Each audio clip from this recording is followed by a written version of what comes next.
Imagine being left behind by someone you trusted the most, with two small children and a heart full of pain. Life throws you on the streets, and just when all hope is gone, someone from the past appears. Is it a blessing or another trap? This is a story of love lost, dreams shattered, and a surprising second chance that could change everything. Story begins. The streets of Lagos were noisy and crowded. Cars pushed through traffic. People walked quickly on the sidewalks. Daniel sat in the back of his black SUV, scrolling through his phone as his driver moved carefully through the busy morning roads. As they reached a bumpy part of the road, the car shook slightly, dipping into a pothole. The driver slowed down and carefully drove around it. Daniel looked up, noticing the rough road, but then he saw something that made him stop. By the side of the road, a woman was sitting on the ground. Her back was against a small tree. Her clothes were torn, her hair messy, and she held two small boys close to her. The boys looked around 4 years old. One wiped his face with his hand. The other stared into the distance. Daniel's heart started to beat faster. The woman looked familiar, someone from his past. He leaned forward, trying to get a clearer look. Could it really be her? As the car moved slowly, the feeling in his stomach grew stronger. It was her. Daniel quickly told his driver, "Pull over." The driver stopped a short distance away. Daniel stepped out of the car and walked toward the woman. His shoes clicked on the rough pavement. His heart was racing. He stopped a few steps away and looked closely at her face. There was no mistake. It was Angela. He took a deep breath. "Angela?" he said softly. The woman looked up slowly. Her eyes, once bright, were now tired and full of pain. She opened her mouth but didn't speak at first. "Daniel," she finally said in a weak voice. He felt a wave of emotion. Angela, the girl who once walked confidently in school, who barely noticed him then. Now she looked so different. She seemed lost and broken. Neither of them spoke for a moment. The noise of the city faded into the background. Her sons hugged her tightly, sensing she was upset. Daniel clenched his jaw. What happened to you?" Angela looked down and held her children close. "Just go, Daniel, please." But he couldn't leave, not after seeing her like this. Angela pulled her children closer, as if trying to protect them from a danger only she understood. Her body shook a little, and she whispered, "Daniel." The way she said his name, it was soft, unsure, made him feel strange. This wasn't the girl he used to know. Angela had once been cheerful, always laughing, always surrounded by friends. Back then, she never really saw him. He was just a quiet boy in the background. He had once tried to talk to her, but she had laughed. Not in a mean way, but it was clear she didn't see him as important. Now the confident girl was gone. She looked tired and worn out, holding her kids like they were all she had left. Daniel swallowed hard, pushing away the memories. Angela gripped her son's shirts tightly. The boys looked at Daniel with unsure eyes. Daniel stepped closer. "Angela, what happened? How did this happen to you?" She looked down. "It doesn't matter. Just go." Daniel's voice was full of concern. "You don't belong here. You were supposed to have a good life." Angela gave a bitter laugh. "Life doesn't work out for everyone, Daniel. Not everyone gets lucky." He looked at her children, then at her. "Let me help you."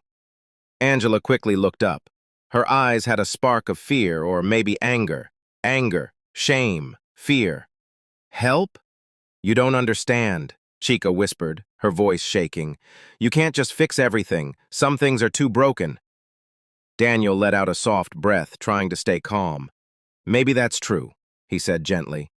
"But that doesn't mean you have to go through it alone." Chica turned her face away, hugging her boys tighter. "Just go, Daniel. This isn't your problem." Daniel looked at her closely. Behind the dirt and tiredness, he still saw the girl he once knew, a strong, proud girl who had now become a mother struggling to survive. He couldn't walk away. Not now. He stepped forward, his voice soft but sure. "Come with me, Chica. I can help." She shook her head quickly. "No, we'll manage. I don't need pity." "This isn't pity," Daniel said. "This is me wanting to help someone I care about." "You don't get it," Chica said. If I go with you, what happens next? I can't depend on anyone. Life taught me that. Life has been unfair to you, Chica, he replied, but you don't have to keep fighting alone. She lowered her eyes. We're fine, just leave. Before he could answer, one of the boys let out a small cry. He clutched his belly, clearly hungry. The other child leaned into her side, shaking from cold and weakness. Daniel's heart broke. He crouched down in front of her.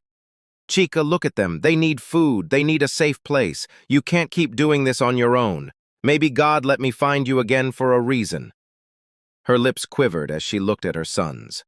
Daniel saw something change in her eyes. Maybe it was hope, maybe it was doubt, but it wasn't a firm no anymore. She looked from him to the boys, then back to him. Her hands trembled. Just for tonight, she whispered.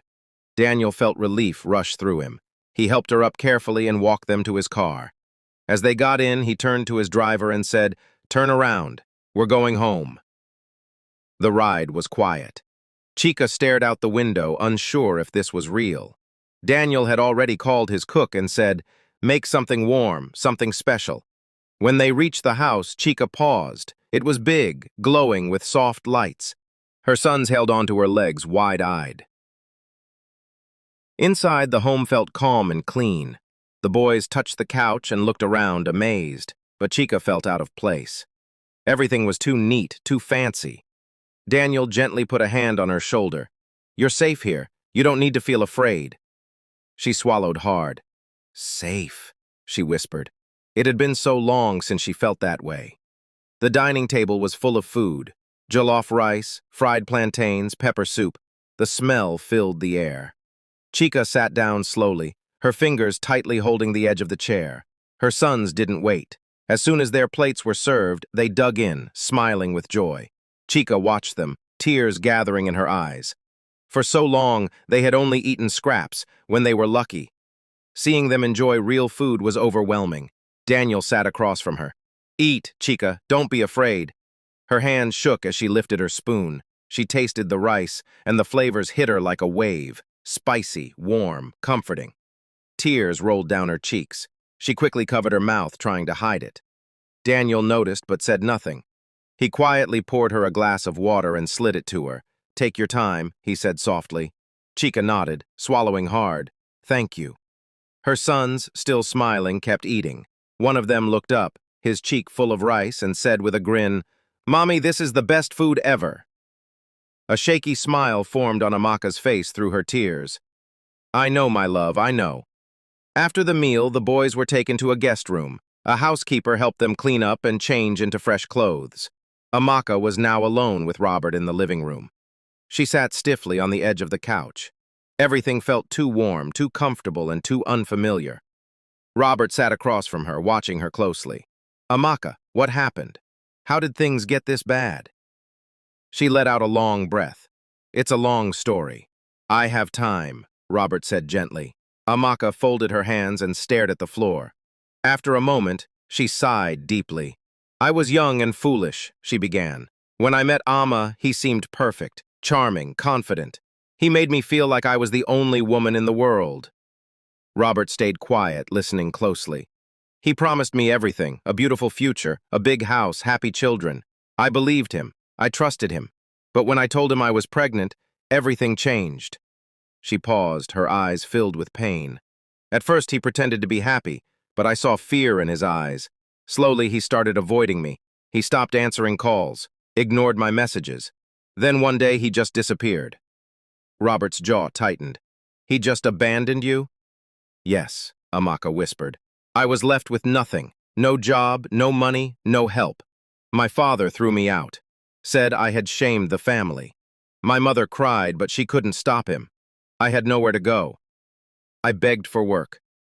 I did everything to care for my boys, but it was never enough." Robert clenched his fists, anger rising in his chest. "He left you to suffer. He didn't even check on his children?" Amaka shook her head. "Not once. No call. He never even saw them." Robert let out a sharp breath. "Do you know where he is now?" he asked. "I don't. I stopped searching. I realized he was never coming back." Robert gripped the armrest tightly. A real man doesn't walk away from his children or the woman he said he loved. Amaka gave a bitter smile. Amma was never a real man, just a coward in a nice suit. If I ever find him, Robert began, but Amaka touched his arm gently to stop him. It doesn't matter now, Robert. What matters are my boys. They need stability. They need a real future. Robert breathed deeply, trying to calm himself. And they'll have it, Amaka. You won't do this alone anymore. I won't let you. Tears welled up in her eyes, but this time there was something else in them, hope. Amaka looked down. I made a big mistake. I was too proud. I never thought I'd need help. Robert leaned forward, his voice soft but steady. Pride isn't a crime. Wanting a good life isn't a mistake. She gave a shaky breath. But I ignored all the warnings. I should have known Amma wasn't the man I thought he was. People warned me, but I didn't listen. I thought I was smarter. I thought love would fix everything. Robert stayed silent, letting her speak her heart. And when things got worse, I still couldn't ask for help. I kept believing that if I just held on, things would get better, but they didn't. They only got worse. She blinked, her voice low. I was too ashamed to face anyone I used to know. I thought they'd laugh, say I deserved it, that I made my bed and had to lie in it. Robert shook his head. No one deserves what you went through. No one. She hesitated, then said quietly, But I laughed at you once, Robert. Back in school, when you liked me. I thought you weren't good enough. Now you're the one offering me help, and I have nothing. Robert exhaled deeply. That's not what this is about. I'm not helping you because of the past. I'm helping you because it's the right thing to do. Leaving you and your boys out there would be wrong. Amaka's lips trembled, but she said nothing. Robert rubbed his palms together and spoke again. You don't have to be ashamed, Amaka. Everyone makes mistakes. She shook her head. I just don't want to be a burden. Robert gave a small laugh. A burden? Do you know how many people I help that I've never even met? You're someone I grew up with, someone I once cared about. If I can help strangers, why not help you? Tears filled Amaka's eyes again, but she quickly wiped them. I just don't want to owe anyone anything. Robert nodded slowly. Then don't see this as a debt. See it as a second chance, a fresh start, for you and your boys. She looked at her hands, then gave a small nod. Okay, Robert, I'll try. Robert smiled, truly smiling for the first time all day. That's all I ask. The next morning, Robert made arrangements for Amaka and her sons to get new clothes. He took them to a boutique in a quiet area of town. A kind-looking woman welcomed them warmly with a big smile. Pick whatever you like, Robert said. Amaka hesitated, looking at the price tags.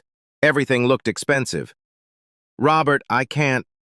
You can, Amaka. Your boys deserve this. You deserve this.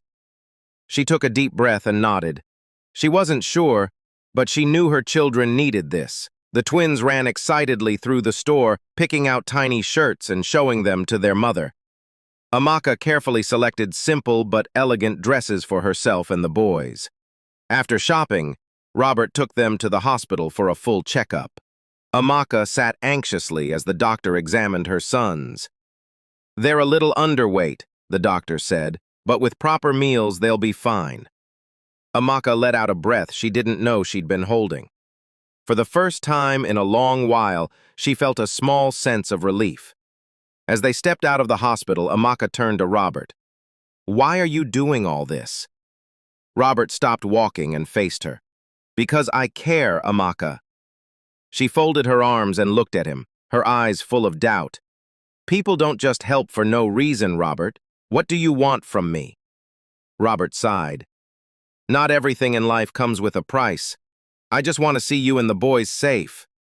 Amaka studied his face. She had spent so long struggling, always expecting the worst, that kindness now felt unfamiliar. I don't know how to trust anymore, she said. Then don't trust me yet, he replied gently. Just take things one step at a time. Amaka looked at her boys, now smiling and full for the first time in months. Maybe, just maybe, Robert was right.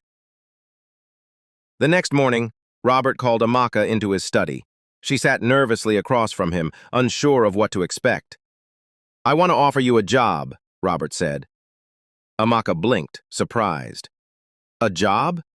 He nodded. Yes, at my company. She shifted in her seat.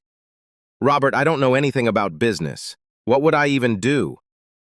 You'll start with simple tasks, office work, managing records, helping with customer service. You'll learn as you go. I don't think I can do this. I've been out of work for too long. What if I make mistakes? Robert smiled. Everyone makes mistakes, Amaka. But I know you're smart. You just need a fresh start. She looked down. What if your employees don't respect me? What if they think I don't belong? Robert leaned forward. Then they'll have to answer to me. But Amaka, this isn't about them. It's about you. You have to start believing in yourself. The thought of working in an office, surrounded by people who had never faced what she had, felt overwhelming. But then she thought of her boys. They needed a future. She lifted her head. Okay, I'll try. Robert smiled. That's all I need to hear. Amaka's first day at work was nerve-wracking. She felt out of place as she walked into the big office. Everyone looked polished and confident. She, on the other hand, felt small and unsure. Robert introduced her. This is Amaka. She'll be working with us from now on. Please give her all the support she needs. Some employees nodded politely. Others exchanged looks. Amaka could feel their silent questions. Who is she? Where did she come from? Does she even know what she's doing? At first, the work was difficult. She struggled with the computer, forgot instructions, and made small mistakes. She felt like everyone was watching her, waiting for her to fail. One afternoon, she sat at her desk, frustrated and close to tears. Robert walked by and noticed. You okay? He asked. I don't think I belong here, Robert. I feel lost. He sat beside her. Amaka, when I started this company, I didn't know half of what I know now. I made a lot of mistakes too. You're learning, and that's what matters. She bit her lip. I just don't want to disappoint you. You'll only disappoint me if you give up, and I don't think you're the kind of woman who gives up. His words stuck with her. Every day she worked harder. She asked questions, took notes, and slowly things began to make sense. She learned how to use the computer, manage records, and speak confidently to clients. One day, a customer came in upset about an order. Amaka listened calmly, took notes, and assured him she'd fix the problem. After he left, Robert, who had been watching, smiled. You handled that well. For the first time, Amaka smiled back. Maybe I'm starting to figure this out. I knew you would, Robert replied. Her sons, FMG and Abubet, were happier than ever. The sadness in their faces had been replaced by joy. They had new clothes, warm beds, and meals whenever they were hungry. But more than anything, they were safe. Every morning they ran through the house laughing. They followed Robert everywhere, calling him Uncle Robert. They sat with him while he read the newspaper, asked him endless questions, and climbed into his lap without fear. One evening, FMG climbed onto the couch beside him. Uncle Robert, will we stay here forever? Robert looked into the boy's hopeful eyes. For as long as your mother wants. Abubet, who had been playing nearby, looked up. Mommy is happy here. She doesn't cry at night anymore. Robert's heart ached gently. He ruffled the boy's hair. That's a good thing, isn't it? Efema nodded. Yes, we love it here. From the doorway, Amaka watched them. She placed a hand over her chest. For the first time in years, she felt something powerful. Peace. Robert had even enrolled the children in a good school. They were getting the education they deserved. Far away, in a crowded bar, Amiya sat with a drink in his hand, listening to gossip. A man beside him leaned in and spoke in a low voice. Do you know Amaka, the one with the twins? She's staying in that rich man's house now. The man's even taking care of her children. Amiya's eyes narrowed. Aya's grip on his glass tightened. What do you mean taking care of her children? The man shook his head.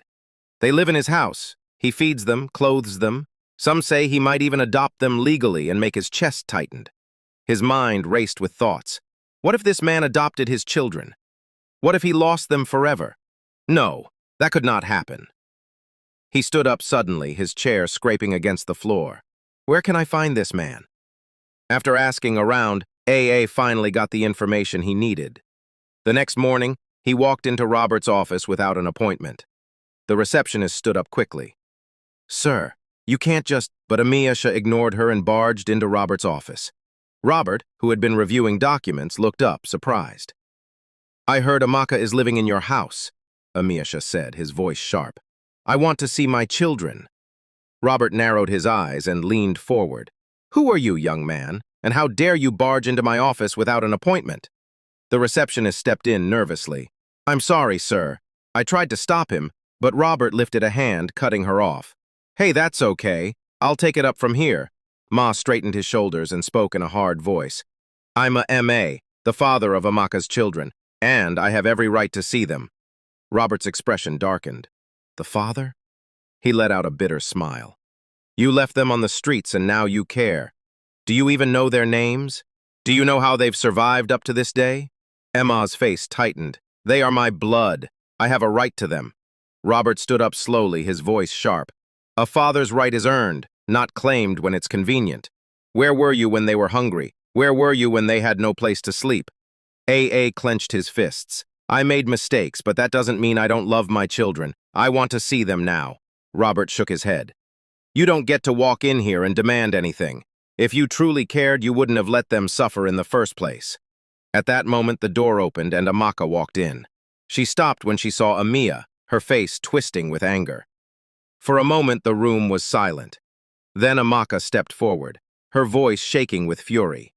"You have the nerve to come here after everything you did?" AA turned to her. "Amaka, I just want to see my sons. They are mine, too." She let out a sharp laugh. "Yours? Did you think about that when you abandoned us? You disconnected our communication link. Where were you when I begged on the streets just to feed them? When I carried them in my arms at night, wondering where we'd find our next meal?" Amia swallowed hard. "I made mistakes." "No." Amaka cut him off, stepping closer. "You made a choice. You chose to leave. You chose to let us suffer while you went on with your life. You don't get to walk in now and act like a father. You don't deserve them." Amia's face darkened.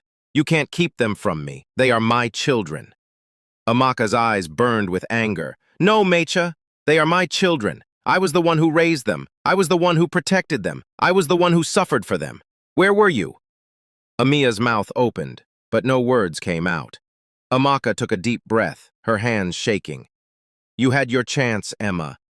My sons don't need an unreliable father, and I will not let you hurt them."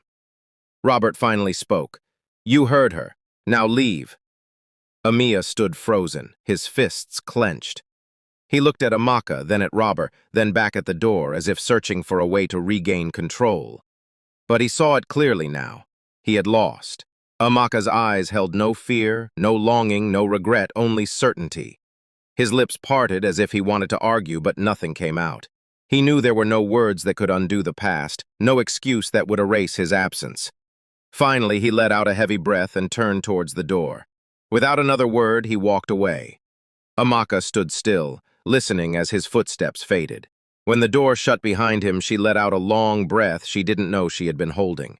Her hands trembled slightly, but it wasn't from fear. It was from relief. Robert watched her closely. "Are you okay?" Amaka nodded. "For the first time in years, I think I am." Days turned into weeks, and life slowly settled into something Amaka had never thought possible. Peace. The twins were thriving. Efemi and Abu Bet no longer looked at the world with tired, fearful eyes. They laughed more, played without worry, and ran into Robert's arms each evening when he returned from work. One afternoon, Amaka and Robert sat outside in the garden, watching the boys chase each other around. Amaka looked at Robert. "I don't think I ever thanked you properly." Robert smiled. "You don't have to. Seeing you and the boys happy is enough." She looked him in the eye, and for the first time she allowed herself to feel something she had buried for years.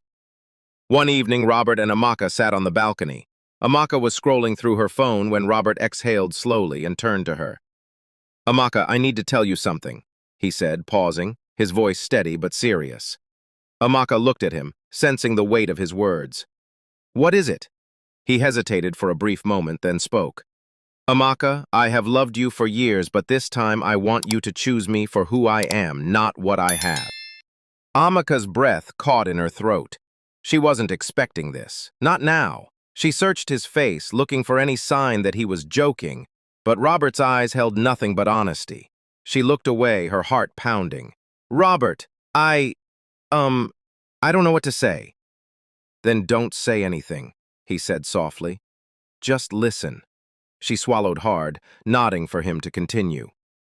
I don't want to be just the man who helped you when you were down. I want to be more than that. I want to stand by you.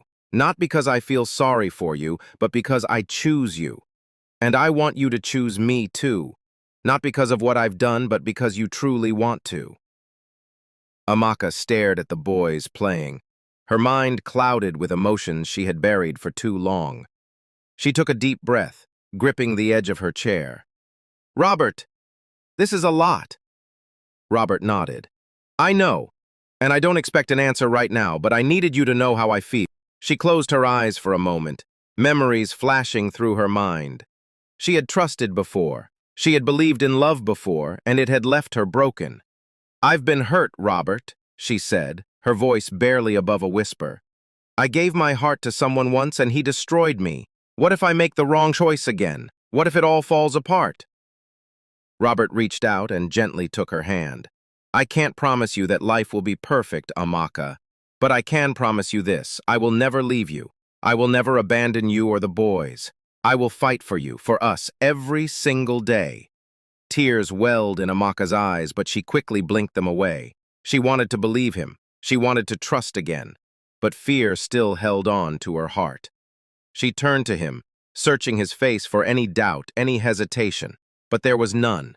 Just warmth. Just patience. I don't know if I can do this, she admitted. Robert squeezed her hand lightly. Then take your time. I'm not going anywhere. For the first time, Amaka allowed herself to consider the possibility of love again. It was terrifying, but this time it also felt safe. As days passed, Amaka found herself watching Robert in a different way. She noticed his patience with the boys, the way he always listened when she spoke, the way he never pressured her. He didn't just say he cared. He showed it in every little thing he did. One evening as they sat outside, Amaka took a deep breath and spoke. Robert, I see it now. I see who you are, and I know now that I love you too. Robert's eyes softened, and for a moment he said nothing. Then he smiled. Are you sure? Amaka nodded. Yes, I am. Not long after, Robert got down on one knee, holding out a simple but elegant ring. Amaka, will you marry me?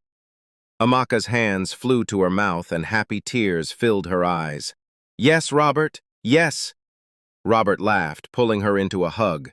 A few days later, Robert brought up something important. Amaka, I think it's time we visit your family. Let's make peace with them. Amaka frowned. Robert, my father threw me out. He didn't care what happened to me. Why should I go back? Robert took her hands in his because forgiveness is not for them. It's for you, and maybe, just maybe, they regret what they did.